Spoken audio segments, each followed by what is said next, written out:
Hello everyone, आज की video में डिस्कस करेंगे मोंटेग्यू चेमफोर्ड सुधार 1919।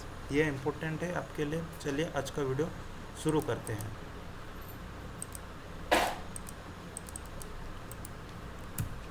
सबसे पहले डिस्कस करेंगे प्रस्तावना। मोंटेग्यू चेमफोर्ड सुधार 1919 भारतीय संवैधानिक इतिहास की एक महत्वपूर्ण घटना थी।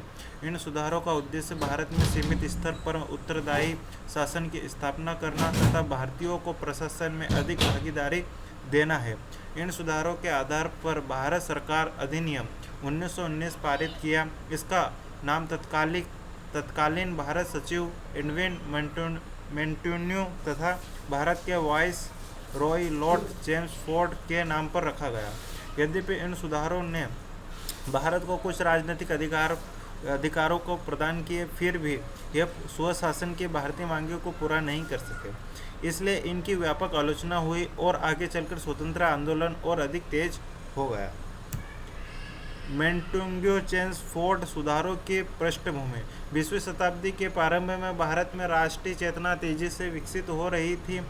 भारतीय राष्ट्रीय कांग्रेस स्वशासन की मांग को लगातार मजबूत कर रहा था। प्रथम विश्व युद्ध के दौरान भारत ने ब्रिटिश सरकार का आर्थिक और सैनिक सहयोग किया। इसके बदले भारतीय नेताओं का आशा थी कि ब्रिटिश सरकार भारत को अधिक राजनीतिक अधिकार देगी। 20 अगस्त 1947 को भारत सचिव एडविन मेंटोन्यू ने ब्रिटिश संसद में घोषणा की कि भारत में धीरे धीरे उत्तरदायी शासन स्थापित किया जाएगा। इस घोषणा के आधार पर मोंटेग्यू और लॉर्ड चेम्सफोर्ड ने भारत का दौरा किया तथा विभिन्न वर्गों से विचार विमर्श कर अपनी रिपोर्ट प्रस्तुत की। इस रिपोर्ट के आधार पर 1919 का भारत सरकार अधिनियम लागू किया गया। मोंटेग्यू चेम्सफोर्ड सुधारों की प्रमुख विशेषताएं। प्रांतीय स्तर पर द्विशासन। इन सुधारों की सबसे महत्वपूर्ण प्रांतों में द्विशासन की व्यवस्था थी। प्रांतीय विषयों को दो भागों में विभाजित किया गया। आरक्षित विषय। इन विषयों पर गवर्नर और उसके कार्यकारी अधिकारी नियंत्रण रखते थे। इसमें शामिल थे पुलिस, न्याय, भूमि, राजस्व, सिंचाई, वित्त, कानून एवं व्यवस्था। हस्तांतरित विषय। इन विषयों का संचालन भारतीय मंत्रियों द्वारा किया जाता था, जो विधान परिषद के प्रति उत्तरदायी होते थे।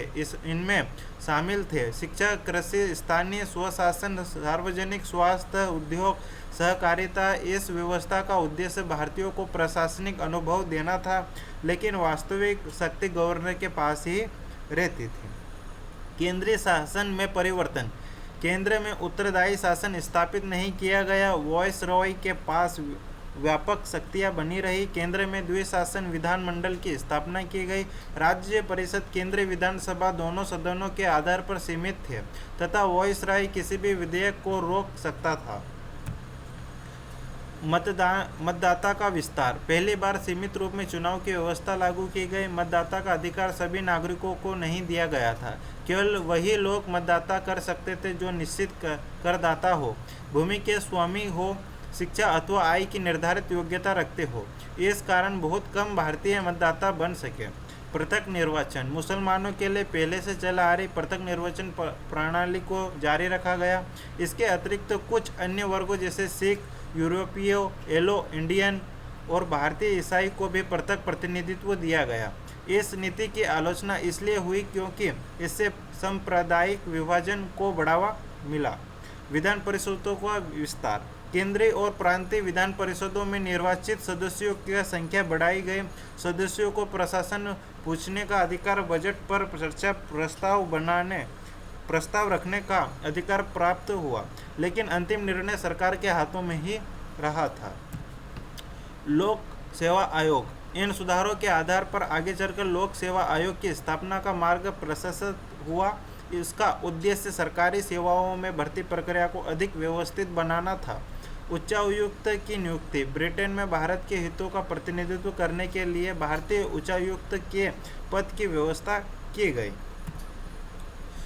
और इन सुधारों के प्रमुख उद्देश्य निम्नलिखित थे। तो मोंटेग्यू चेम्सफोर्ड सुधारों के उद्देश्य। इन सुधारों के उद्देश्य निम्नलिखित थे। भारतीयों को प्रशासन में सीमित भागीदारी देना, स्वशासन की दशा में धीरे धीरे प्रगति देना, भारतीय जनता को राजनीतिक प्रशिक्षण देना, ब्रिटिश शासन के प्रति असंतोष को कम करना, प्रशासन को अधिक प्रभावी बनाना।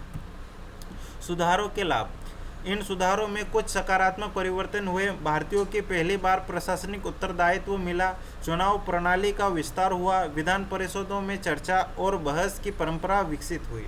शिक्षा, स्वास्थ्य और कृषि जैसे क्षेत्रों में भारतीय मंत्रियों की भूमिका बढ़ी, लोकतांत्रिक संस्थाओं के विकास की शुरुआत हुई। सुधारों की कमियां। इन सुधारों में अनेक गंभीर कमियां थीं। वास्तविक सत्ता गवर्नर और वायसरॉय के पास थी। द्वैध शासन की व्यवस्था जटिल और अप्रभावी थी। भारतीय मंत्रियों के पास सीमित अधिकार थे। मतदाता अधिकार बहुत सीमित था। प्रत्यक्ष निर्वाचन ने सांप्रदायिक राजनीति को बढ़ावा दिया। केंद्र में उत्तरदायी प्रशासन स्थापित नहीं किया गया। ब्रिटिश सरकार को विशेष अधिकार प्राप्त रहे, जिससे भारतीय प्रतिनिधित्व की भूमिका कमजोर रही। भारतीय नेताओं की प्रतिक्रिया। भारतीय राष्ट्रीय कांग्रेस ने इन सुधारों को अपर्याप्त बताया। लोकमान्य बाल गंगाधर तिलक, महात्मा गांधी जैसे अन्य राष्ट्रीय नेताओं का मानना था कि भारत को केवल सीमित सुधार नहीं बल्कि वास्तविक स्वशासन मिलना चाहिए। दूसरी ओर कुछ उत्तरदायी नेताओं ने इसे भविष्य के संवैधानिक विकास की दिशा में पहला महत्वपूर्ण कदम माना। फिर भी अधिकांश भारतीयों ने इन सुधारों में संतुष्टि नहीं थे।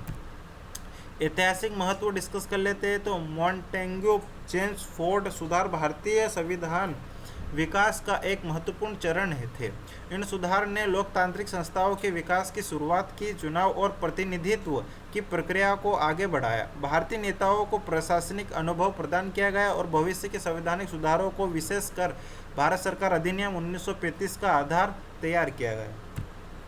अब डिस्कस करेंगे निष्कर्ष। मॉन्टेग्यू चेम्सफोर्ड सुधार 1919 भारतीय इतिहास में एक महत्वपूर्ण संवैधानिक सुधार थे।